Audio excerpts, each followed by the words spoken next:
Good afternoon. This is lunchtime news here on TV1. Bringing you the news, I'm Ruhaz Irfan. Before we take a look at your stories in detail, let's start off with your headlines for this afternoon. A number of gas explosions reported today as well. The Parliament Consultative Committee to convene tomorrow to look into the explosions. Samagi Jana Balawega lodges a complaint regarding gas explosions at the Consumer Affairs Authority. Health professionals engage in a vehicle parade in Colombo, demanding salary increments. Will a lockdown be imposed during the festive season? Former UNP Minister Sirisena Kure bids adieu. Now on to your top story for this afternoon. The Ceylon Electricity Board has launched an investigation into the power outages reported in various parts of the island last night. CEB Chairman MCC Ferdinando said the General Manager of the CEB was instructed to conduct investigations in this regard. Speaking at a media briefing this morning, convener of the Ceylon Electricity Board Joint Trade Union Alliance, Ranjan Jailal, expressed the following views regarding the power outage. A lot of people were affected as a result of last night's power outage. The public was shocked. If an American company gets involved in the energy sector of the country, they will be able to maneuver the affairs of our country. That is why we keep reiterating to the government that this is a fraudulent deal. It will be a national security risk. The Engineers Union of the Ceylon Electricity Board has entered a work-to-rule trade union action demanding this agreement to be cancelled. We can't say that this trade union action was behind the power outage yesterday. We cannot say that this trade union action was behind the power outage yesterday. Yesterday's incident was a natural incident. This government does not care about the country. They do not care even if the people are left without electricity. As the Petroleum, Electricity and Port Union Trade Union, we will bring workers from the port, CEB and Petroleum Corporation to Colombo on the 8th. This struggle carried out by the employees of the CEB is done to save the country. This is not about keeping the people in the dark for a day. This is done to prevent them from living without electricity forever. Just like how the price of a gas cylinder, milk powder and rice is decided by the respective businesses, tomorrow the price of electricity will be decided by a US company. Therefore, we would like to inform the public that if you were inconvenienced as a result of last night's power outage, be patient for the country. A spokesperson at the Ministry of Power, Sulakshana Jayawardena, says that the power outage had occurred due to an error in the transmission line from the Kotmale grid substation to the Biyagama grid substation. Former Minister Sirisena Kure passed away this morning while receiving treatment at a private hospital in Colombo. He was the mayor of Colombo from 1979 to 1989 and was elected from Colombo to Parliament on the 9th parliamentary election in 1989 and was appointed Minister of Housing and Construction in the Premadasa cabinet. He had served as General Secretary of the United National Party during the tenure of party leader Ranasinghe Premadasa. Former Minister Sirisena Kure passed away at the age of 90. Speaker Mahinda Yapa Abewardena had informed Parliament that the Parliament's Consultative Committee appointed to look into gas cylinder blast will be convened tomorrow.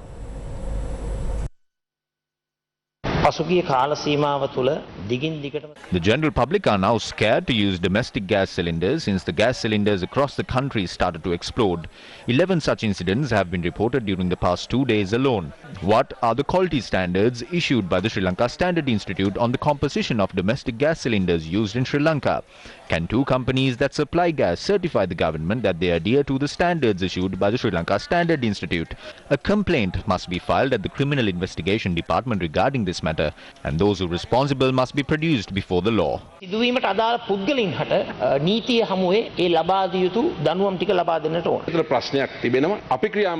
There is a problem, yes. We have taken steps. The President has also decided to appoint another committee with the participation of state institutions to receive reports from the month of April. Since April, the composition has been 50-50. But why weren't there any explosions in April? There was a standard established in 1998. And that standard does not include propane or butane. Only the gas pressure is included in the standard. No state body has been responsible for the standard of gas cylinders. Once we receive the reports by this committee, we will not submit them to Parliament, but we will send them to the Moratuwa University. Thereafter, we will seek recommendations from them. පරීක්ෂණවල වාර්තා අනුව මොකද්ද තිබෙන තත්ත්වය පිළිබඳව ඒ අනුව ඒ ක්‍රියාමාර්ග අනිවාර්යයෙන්ම කරලා තිබෙනවා. Gas cylinder explosions are still being reported across the country. One such explosion due to a gas leak was reported at a house in Imalua, Gaul at around 8 p.m. yesterday. According to the residents, the gas stove had exploded and no one had sustained injuries in the incident. I told my daughter to switch off the gas cooker and come to the living room. As she was leaving the kitchen, we heard a noise. When we went to the kitchen to see what has happened, shards of the gas cooker were seen all over the kitchen. Another incident of a gas cylinder explosion was reported at a house in Thilinagama, Mirigama at around 8 last night. According to the residents, the gas stove had exploded after preparing the meals. I finished cooking the meals and went outside. Then I heard the noise of an explosion. When I came and looked inside, shards of the gas cooker were seen everywhere. No one sustained injuries in the incident. The gas stove at the residence of the Ambalangota urban councillor Indra Airangani, located in the Ravatawata area in Moratuwa, had exploded at around 10 p.m. last night. She said the explosion occurred while she was cooking. The stove exploded when I was cooking the meals. I could not fathom as to what happened. Now we do not have anything to eat. All the dishes have shards in them. A number of gas cylinder explosions have been reported across the country since a gas cylinder exploded at a holiday resort in Kapparathotta, Valigama on the 4th of November this year. The subject minister continues to talk about this, but he does not know about the composition of propane and butane. There is no standard in Sri Lanka. There is a massive problem with regard to this issue. One thing the minister could have thought about was the quality standards. Now, as claimed by the state minister, there is no standard. It is the responsibility of the government to set standards in this regard. Meanwhile, Samagi United Trade Union expressed the following views regarding the gas cylinder explosions. By the 27th of April, Tushan Gunawardana, the former executive director of the Consumer Affairs Authority, sent a written report to Litro stating that the 80-20 composition of propane and butane was at 50-50, while Intech obtained a written report as well. He had clearly stated that the situation was unsafe. Compensation should be paid for the lives that were put at risk and damages to property. It is not the people that should obtain a certification from the Standards Institute. The relevant companies must obtain quality standard certifications. This matter should be supervised by the Consumer Affairs Authority, the subject minister and the ministry. Now in one of your headline-making stories, Alliance of Health Professionals are engaging in a vehicle parade demanding a salary increase. The protest was launched in front of the Colombo Municipal Council, opposing the move to not remove the salary anomalies of health professionals through the 2022 budget and the failure to address the salary issue. Apart from this trade union action, we will stop providing all data pertaining to health service, hospital service and community health services to the Health Ministry from the 1st. There is nothing else to do. With this vehicle parade, we would like to reiterate to the government to solve the problems of health professionals. Today, medicines have become unaffordable. Medicine prices have skyrocketed. Health facilities are not provided properly. Students are sent to schools. The government did not provide a mask to school students free of charge. We would like to tell the government to solve these issues. Professionals are facing many difficulties. There is an anomaly in the overtime allowance. Nursing degrees and interim medical degrees are not given priority. Degree holders are not given proper posts. They are not given salaries. We are requesting the government to solve these issues. Today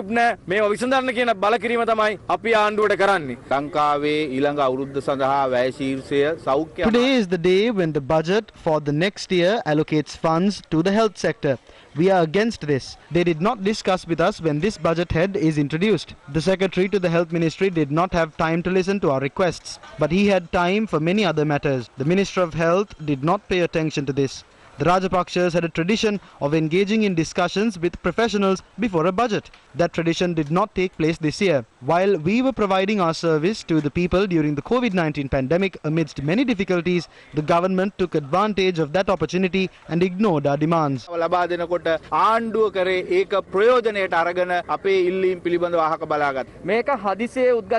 This situation did not emerge suddenly. The government and the health ministry provided bad examples. They did not pay attention to demands we made silently. The health minister has said that he is not willing to enjoy with trade unions. As trade unions, we would like to say that we are ready to enjoy with you and solve these problems.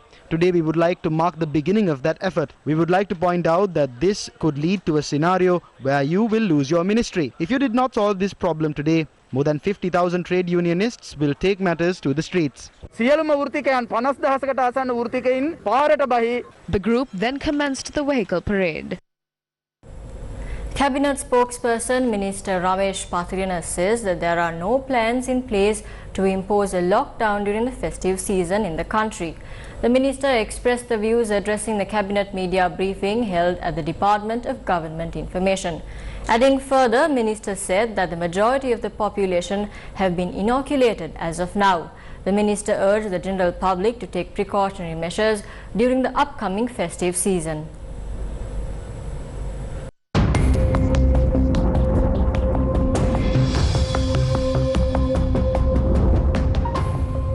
The Met Department says showers or thunder showers will occur at several places in Sabaragamuwa, Central, Western, Northwestern and Uva provinces and in Galle and Matara districts during the evening or night, and fairly heavy showers above 75 millimeters can be expected at some places.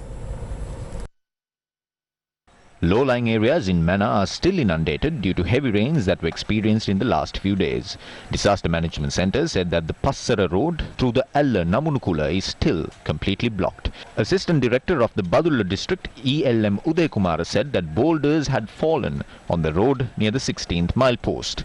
Steps are being taken to remove the boulders from the road.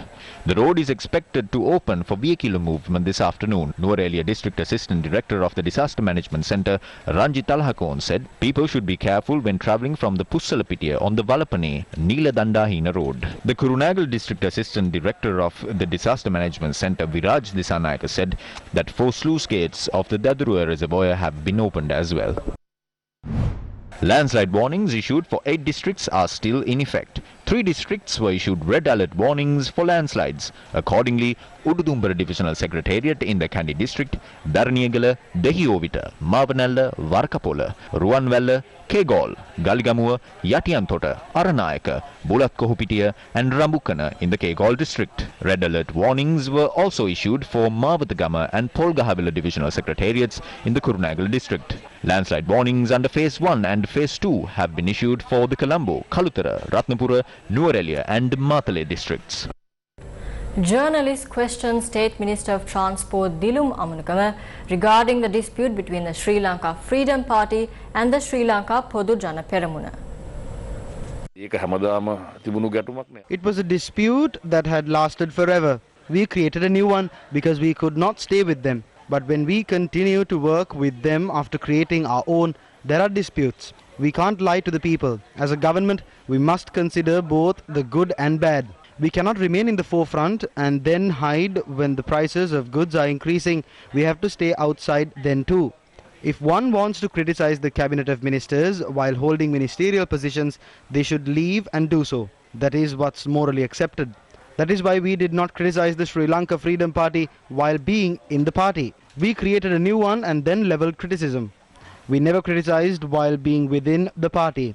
The Podu Jana Peramuna is not prepared to dance to any tunes based on the 2/3 majority.